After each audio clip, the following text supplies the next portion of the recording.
Bienvenue dans ce nouvel épisode du podcast. Aujourd'hui, je vais t'expliquer pourquoi je n'ai pas publié d'épisode mardi. Donc, je te fais un petit peu de teasing.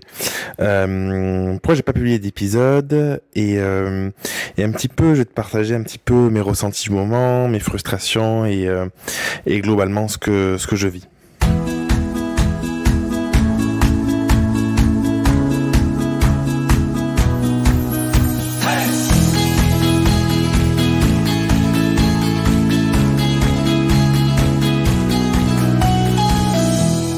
Alors, pourquoi je n'ai pas publié d'épisode mardi En ce moment, je te fais un épisode à cœur ouvert, tu vois. Bon, je te parle toujours à cœur ouvert, mais disons que j'ai vraiment envie de faire un épisode sur ce que je vivais, parce que je sais que c'est souvent on se dit bon ben voilà, on montre ce qui marche, plus rarement ce qui marche pas. C'est pas une question que ça marche pas, mais en tout cas on a tendance à montrer que l'aspect positif. Et même si ce que je vis, je le vis pas sous un angle ultra négatif, j'ai quand même quelques frustrations. J'ai quand même en termes de niveau d'énergie, de niveau de concentration, j'ai quand même des questionnements qui, je pense, pourront être intéressants d'être partagés. Moi, ça me fait plaisir de le faire, et puis je pense que ça pourra aussi t'aider pour toi dans ton quotidien entrepreneur, dans ce que tu peux te dire, parce que parfois on a tendance à se comparer aussi, et si on voit que des personnes qui ont l'air toujours au top, ou pour qui ça marche toujours hyper bien, ça peut être un petit peu frustrant, alors que moi je crois quand même pas mal au cycle. Je pense que les choses sont assez cycliques dans la vie, et du coup c'est ce dont je voulais te parler aujourd'hui. Donc, pour mettre un petit peu de contexte, il faut savoir que entre les confinements, on a eu les enfants un petit moment à la maison. On a toujours Elia, donc qui va bientôt avoir 6 mois avec nous, et du coup dans le rythme, la plupart du temps, même si Elodie, ma compagne, la garde un petit peu plus, du coup en fait là par exemple j'enregistre ce podcast et je l'ai en porte-bébé, donc elle est là, donc elle dort sur moi pour le coup, donc ça va, elle est hyper calme et tout ça, mais que je l'ai quand même avec moi. Et j'avais fait un épisode il y a peut-être 6-8 mois, je sais plus exactement, où je te parlais d'un petit peu ma gestion du temps, de l'organisation. C'est quelque chose sur lequel j'ai beaucoup travaillé, et le rythme qui me convenait bien, c'était autour de 3 piliers que je t'avais partagé. C'était le pilier la vie professionnelle, le pilier la vie personnelle, et le pilier la vie privée. Et en gros, j'ai toujours essayé d'organiser mon temps ces 2 dernières années autour de mon activité, mon business, autour de ma vie de famille, et autour de moi, le côté personnel, de l'équilibre en fait dans mes loisirs ou dans les choses qui m'alimentent, mais en dehors de l'entreprise ou en dehors de la famille ou des amis. Et je dissocie pas tout, c'est-à-dire que pour moi tout est lié, tout est hyper important, mais je le dissociais dans mes journées. C'est-à-dire que lundi, mardi, c'était vraiment des journées focus ultra business, où je pouvais bosser 8-9 heures d'affilée, vraiment de manière très très dense, ce qui me permettait le mercredi d'être avec mes enfants, le jeudi d'avoir une journée un peu charnière où selon les projets je pouvais bosser si j'avais besoin, ou sinon prendre du temps plus perso pour les travaux dans la maison, et le vendredi c'était vraiment une journée en principe off, vraiment pur plaisir, ou encore une fois activité personnelle pour moi, ou éventuellement travaux, ou voilà, s'il y avait besoin, et le week-end c'était famille. Ce fonctionnement, ça me va très bien, c'est quelque chose qui fonctionne très bien, qui m'allait très bien de dissocier comme ça. Il y a quelques mois, j'étais plutôt à 3 jours où je bossais, donc lundi, mardi, plus jeudi, que 2 jours, que lundi, mardi, mais l'idée de cette organisation, c'est d'avoir des temps pour tout ce qui est important pour moi, et quand je bosse vraiment, quand je suis en famille, je suis vraiment en famille, ou quand je profite vraiment, et pas avoir des journées où finalement t'es là où tu te dis bon ben ce matin j'aurais aimé faire un truc pour moi, j'ai besoin de me ressourcer, et puis finalement en fait t'es en train de bosser, ou si t'es avec tes enfants, tu penses au boulot, et puis t'es pas avec eux, et puis tu vas essayer de bosser un quart d'heure par-ci, un quart d'heure par-là, finalement c'était plus qu'autre chose. Et pourquoi je te fais cet épisode, et pourquoi je le fais aujourd'hui, j'enregistre aujourd'hui, donc on est jeudi, tu vois, 2 jours après la sortie officielle du podcast, il sort le mardi, c'est que ces derniers temps, en fait, j'ai beaucoup de mal à m'organiser. C'est pas que j'ai mal à m'organiser, c'est que je manque de temps, et je manque aussi pas mal d'énergie. Parce que avec Elia, c'est pas la faute d'Elia. Je tiens à le préciser parce qu'elle y est pour rien. C'est un choix de notre part de la garder avec nous, et puis elle rentrera à la crèche en septembre. Mais je me rends compte que j'arrive un petit peu au bout de mes capacités en termes de focus et de gestion de mon énergie, parce que ce qui se passe, c'est que parfois, là ce matin, on bossait, elle était avec nous au bureau, et Elodie aussi, ma compagnie indépendante et du coup forcément il y a des petits bruits, il y a des petits trucs, on la prend, on va s'occuper un petit peu d'elle, après on la repose et tout ça, et en fait il y a quand même un côté ultra coupure dans le quotidien. Et là cet après-midi Hello Boss, elle a un coaching de groupe et du coup moi c'est moi qui ai lié en porte-bébé et je l'ai avec moi et elle dort sur moi. Et en fait je me rends compte quand je dis j'arrive au bout de mes capacités, c'est que autant arriver à bosser peu de manière structurée, c'est assez efficace, c'est quelque chose qui m'allait bien, mais en fait de bosser autant, parce que je bosse pas moins en réalité, mais de manière très fractionnée, c'est quelque chose que je trouve qui est très compliqué. Et du coup l'enseignement que j'en tire de ça, c'est qu'il vaut mieux être focus, peut-être une demi-journée ou une journée idéalement, moi j'aime bien fonctionner en journée sur un projet, parce que ça te permet d'avancer dans tes tâches sans avoir de distraction, que d'être coupé et de bosser 20 minutes à droite, 20 minutes à gauche. Là en ce moment je suis en train de créer un petit lead magnet pour les personnes qui me suivent. D'ailleurs, il est créé, je l'ai créé pour justement trouver sa zone de génie, trouver sa singularité de manière simple. Et en fait, c'est vrai que j'ai mis beaucoup de temps à le créer parce que j'ai d'abord commencé à y réfléchir, j'ai posé les idées. Ensuite, j'ai commencé à me dire comment je peux le structurer. Ensuite, je l'ai enregistré. Ensuite, j'ai partagé la vidéo, je l'ai mis en ligne, j'ai fait ma page de capture, j'ai fait tout ça. Et finalement, ça prend beaucoup plus de temps que si j'avais eu 4 heures devant moi, le cerveau hyper clair en me disant j'y vais, je fonce. Donc, je sais pas si c'est quelque chose que tu ressens. Et moi, ce que ça m'évoque, c'est par le passé, j'ai souvent eu beaucoup de projets en même temps. Et en fait, je m'étais rendu compte que j'arrivais à mener les projets en même temps. Je pense que c'est pas un problème d'avoir plusieurs projets en même temps. C'est très structuré. Et ça, c'est hyper important. Dans le sens où tu peux te dire, par exemple, lundi, mardi, c'est pour une activité, mercredi, jeudi ou jeudi, vendredi pour une autre, et structurer ta semaine ou tes journées comme ça. Et d'ailleurs, ceux qui ont je sais pas si c'est peut-être ton cas, qui ont un boulot à côté de leur activité, de leur business, du coup, ils avancent sur leur business le soir, le week-end, où s'ils sont à mi-temps pendant ce temps-là. Et ça marche bien, mais je m'étais rendu compte du coup que ce qui se passait, c'est que quand dans une même journée, je pensais à un projet, puis à un autre, et puis je switchais d'une tâche à une autre, du coup ça avait tendance à me prendre beaucoup d'énergie, beaucoup de temps de cerveau, en fait, le temps de cerveau qui est hyper important, et du coup ça avançait moins bien. Et aujourd'hui, je pense que c'est ce qui se produit, c'est que j'ai des envies qui sont décorrélées de mon temps de dispo réellement, et aussi de l'énergie que je peux y mettre, et c'est d'où ma frustration. Donc je sais pas si c'est quelque chose que tu ressens, je sais pas si c'est quelque chose que tu as déjà vécu. Si tu l'as pas vécu, que tu le ressens pas, c'est génial.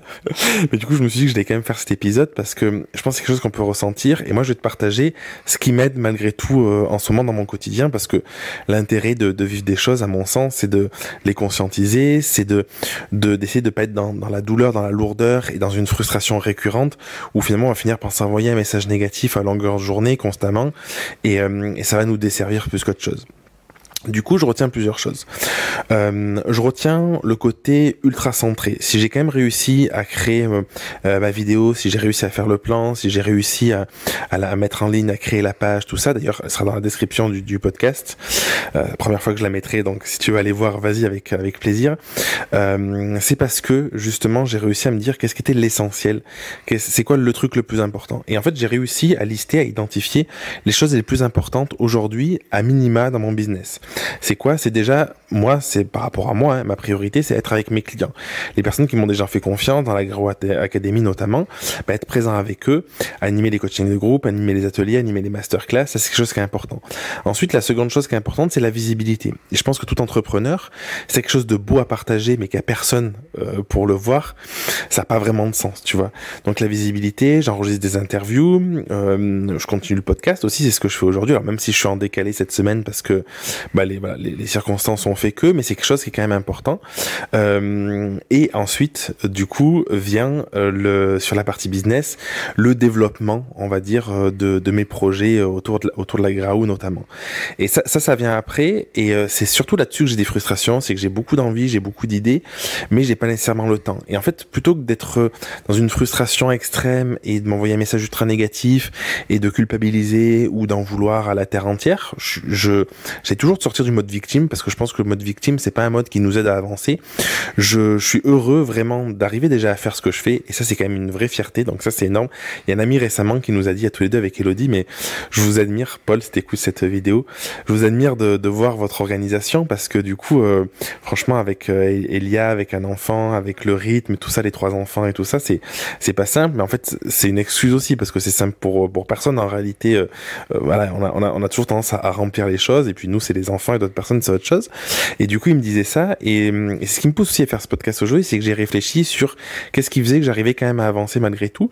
Donc il y a ce côté focus, je pense, qui est hyper important, de me dire c'est quoi l'essentiel. Si je finis ma journée et que j'ai eu qu'une demi-heure, ben, pendant cette demi-heure, qu'est-ce que je peux faire pour d'indispensable presque pour que je sois quand même satisfait, à minima, parce que bien évidemment je suis pas complètement satisfait, j'aimerais en avoir plus. Et à un côté de ça, en parallèle, il y a 2 choses. Il y a le fait que j'ai réussi ces derniers temps à identifier les moments où j'étais aussi le plus productif, les moments, être plus à l'écoute de mon rythme en réalité. Je pense que c'est ça le truc, et ça aide, parce que tu peux te frustrer en te disant, si t'entends il y a un petit peu ronflé, je suis désolé, tu peux te frustrer en te disant ben j'ai ce truc qui est hyper important à faire, sauf que c'est peut-être pas le moment, parce qu'en fait le moment où tu as du temps pour le faire, t'as pas d'énergie, tu viens de manger, ou au contraire il y a quelque chose qui fait que ça marche pas, et du coup au lieu d'être dans la frustration ou dans la colère éventuellement, mais par exemple moi je me suis dit aujourd'hui, si j'ai un truc à faire, c'est enregistrer mon podcast, c'est hyper important, et c'est ce que je fais. Et en fait ce matin j'ai eu des petits temps, mais en fait j'étais pas sécure, parce que Elia dormait pas, je me dis s'il y a du bruit, je serais pas à l'aise, et du coup plutôt que de me focaliser là-dessus et de me stresser, je me suis dit je vais attendre un moment opportun, j'espère qu'il arrivera, mais sans attente trop forte non plus, parce que s'il arrive pas, du coup tu risques d'être frustré. Et du coup je me suis dit je sais que je vais l'avoir cet après-midi, en principe quand je l'ai, si je marche un petit peu, il y a toujours un moment où elle fait une sieste, donc je me suis un petit peu programmé pour me dire au moment où on fera la sieste, du coup j'enregistrerai le podcast sans attente, en me disant il sera comme il sera, j'ai pas de plan, j'ai rien, et puis c'est pas grave, c'est ok comme ça. Et là je suis content, parce que du coup c'est ce qui se passe, et il existe. Et le dernier truc, le 3e truc dont je voulais te parler, ça rejoint un peu ce côté sans attente, et surtout c'est ce côté de profiter malgré tout de ce qui se passe. Quand je dis malgré tout, c'est dans l'idée de on veut souvent plus, on veut souvent on a toujours tendance à se dire à voir ce qui va pas plutôt que de voir ce qui va. Et en fait, je suis quand même hyper heureux de me dire que je peux avoir Elia dans les bras là, elle dort sur moi. Franchement, c'est énorme. Je vais faire une photo, je pense, je vais la poster sur Insta, mais je suis hyper heureux de la voir là, de la voir sur moi. Je suis hyper heureux de passer ces temps avec elle. Et même si ça me génère parfois de la frustration, parce que il y a je suis moins dans l'équilibre pro-perso comme je pouvais l'être il y a quelques mois, mais du coup je me dis ces moments-là, c'est des moments que je pourrais jamais avoir de toute façon plus tard, et je pense que dans la vie c'est important de se dire, c'est ce truc que je me dis souvent, c'est tout est juste, et je me dis en fait, essayer de voir le bon en toute chose, essayer même malgré les moments où tu peux avoir de la fatigue, les moments où tu peux être découragé, les moments où tu peux avoir de la frustration parce que tu manques de temps, parce que tes projets se développent pas comme t'aimerais, parce que t'as pas les clients que t'aimerais, ou t'as pas assez de clients, ou enfin peu importe ce qui peut t'arriver, d'avoir de la gratitude quand même et de te dire c'est quand même ouf. Et ce matin elle était sur le tapis au bureau là quand on bossait, et quand je me retournais, je la voyais, elle levait la tête, elle me souriait, et je me dis mais c'est juste énorme en fait de pouvoir vivre un truc comme ça, et ça a quelle valeur finalement de pouvoir avancer un petit peu plus vite dans ses projets comparé à ne pas vivre ça. Enfin pour moi c'est juste voilà, c'est sans commune mesure. Donc voilà ce que je voulais te partager aujourd'hui. Si tu sens que tu as des moments de frustration, si tu sens que tu as des moments où ça avance pas comme t'aimerais, ou que tu manques de temps, ou que tu manques d'énergie, essaie de te reconnecter à ce qui est important pour toi, à l'essentiel. Si tu veux faire qu'un petit truc dans la journée, qu'est-ce que ce serait pour malgré tout arriver à avancer, être satisfait de toi, être vraiment fier en fin de journée et heureux de ce que tu as accompli. Connecte-toi aussi à cette notion de justesse dans tout ce que tu fais, en te disant que c'est beau, et tout ce que tu vis, tu le vis, et ça a une raison, même si tu la comprends pas. C'est le mental qui veut toujours essayer de comprendre, et que c'est plus sympa, je trouve, et ça demande moins d'énergie d'apprécier ce qu'on vit, plutôt que de mettre de la lourdeur, de mettre de l'opposition, et d'être dans le combat. Je trouve que d'être dans le combat, c'est quelque chose qui a tendance à encore plus nous vider de notre énergie, que d'être dans un moment d'acceptation, où ça veut pas dire refouler ou refuser ses émotions, mais accepter ce qui est. Et je trouve que c'est beaucoup plus facile de le vivre comme ça. Et essaye de te connecter aussi, d'identifier dans ton quotidien, dans ta semaine, dans ton mois, c'est quoi les moments où tu es en forme par rapport au cycle que tu peux avoir. Est-ce que tu es plus en forme le matin? Est-ce que tu es plus en forme l'après-midi? Est-ce qu'il y a des moments où tu es plus propice à créer? Est-ce qu'il y a des moments où tu as plus ou moins d'énergie? Moi, par exemple, il y a un moment où je me disais, puisqu'il y a... je considère que j'ai pas assez de temps pour avancer sur mes projets dans ma journée, je vais le faire le soir, par exemple, en me disant, comme ça, je pourrais avancer un petit peu le soir. Sauf que c'était pas forcément productif, c'était même contre-productif, parce que le soir, quand t'as récupéré les enfants à l'école, que t'as fait à manger, que tu les as couchés, ton niveau d'énergie, il est beaucoup plus bas que 3-4 heures avant quand t'espérais faire quelque chose.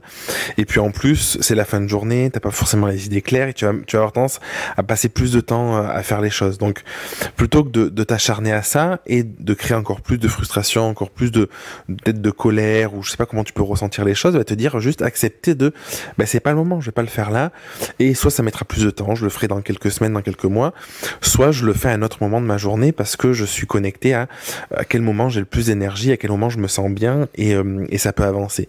Et ça, je trouve que c'est précieux d'avoir ces infos-là, parce que ça aide vraiment à apprécier sa vie différemment. Et en fait, ce qui est je vais dire marrant, je sais pas si c'est marrant, mais ce qui est fou, c'est que c'est souvent quand tu lâches comme ça, quand tu acceptes les choses et quand tu te dis, éventuellement tu les repousses à plus tard, mais sans pression, en étant dans l'acceptation, que tout est plus fluide, que tout est plus simple, et que finalement tu arrives à le faire sans même t'en rendre compte et sans même savoir comment tu as pu le faire, parce que 1 semaine, 2 semaines, 3 semaines, 1 mois avant, tu t'imaginais la tâche impossible à réaliser avec une montagne de trucs à faire, alors que finalement ça existe, et ça n'a pas été si compliqué que ça. Donc voilà pour le petit partage du jour. Je t'embrasse très fort, je te souhaite une très belle soirée, fin de journée quand tu écouteras cet épisode, et je te dis à mardi prochain pour un futur épisode.